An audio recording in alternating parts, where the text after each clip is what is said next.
Vendredi soir, j'ai appris qu'au Collège d'Alma, il y a 2 personnes qui s'identifient comme étant des chats dans la vie, mais le pire, c'est que les dirigeants du collège leur ont fourni un local exprès pour servir de litière.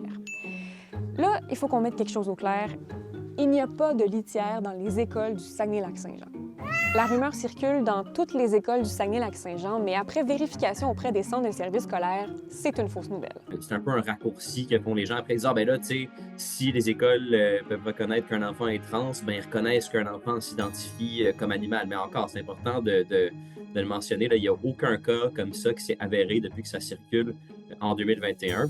La première fois qu'on a signalé cette rumeur, c'est à l'île du Prince-Édouard en 2021. Depuis, on l'a entendu en Abitibi, en Outaouais et beaucoup aux États-Unis. Dans certains cas, c'est parce que des élèves étaient adeptes de la sous-culture furry, donc des gens qui se déguisent en animaux dans des communautés en ligne ou encore lors des conventions, mais ils ne s'identifient pas comme étant des animaux.